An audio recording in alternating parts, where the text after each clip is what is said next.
मेरे पिताजी की अजीब आदत। खाना खाने बैठते तो एक निवाला तोड़कर थाली के चारों ओर घुमाते और फिर उसे किनारे रखकर थाली को प्रणाम करते और खाना खाना शुरू करते। मैं उन्हें ऐसा करते देखता और सोचता कि पिताजी ऐसा क्यों करते हैं। बहुत हिम्मत करके एक दिन मैंने उनसे पूछ लिया, पिताजी आप रोज एक निवाला अलग करके खाने की थाली को प्रणाम क्यों करते हैं? पिताजी मेरी ओर देखकर मुस्कुराने लगे। फिर उन्होंने कहा, मैं थाली से पहले ईश्वर को धन्यवाद करता हूँ। धन्यवाद इस बात के लिए कि उन्हें खाना खाने को मिला। धन्यवाद इस बात के लिए कि वो खाना खाने के योग्य हैं। धन्यवाद इस बात के लिए भी कि खाना खाने योग्य है। मैं बहुत छोटा था, समझ नहीं पा रहा था कि खाना तो माँ ने बनाया है, फिर इसमें ईश्वर कहाँ से आ गए। शायद पिताजी ने मेरी आंखों में सवाल को पढ़ लिया था। उन्होंने मुझसे बहुत धीरे से कहा, खाना बहुत अच्छा बना है, इसलिए अभी तुम्हारी माँ यहाँ आएगी तो मैं उसे भी धन्यवाद कहूँगा।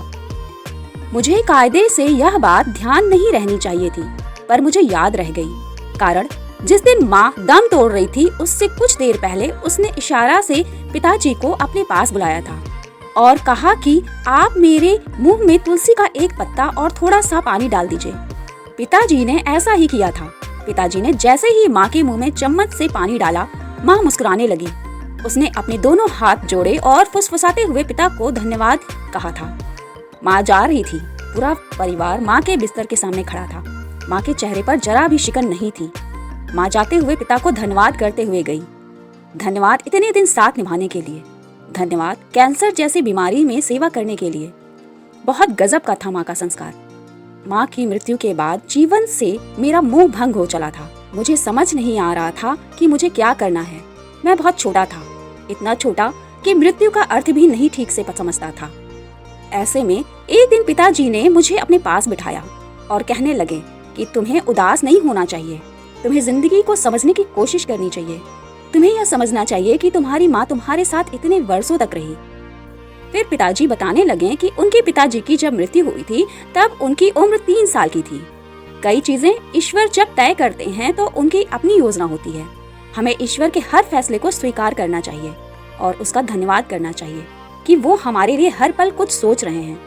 मैंने पिताजी से कहा, माँ हमें छोड़कर चली गई, इसमें धन्यवाद जैसे क्या बात हो सकती है? मुझे नहीं याद कि पिताजी को कहाँ से मेरी डायरी मिल गई थी जिसमें मैंने लिखा था कि हे भगवान मेरी माँ को मृत्यु दे दो।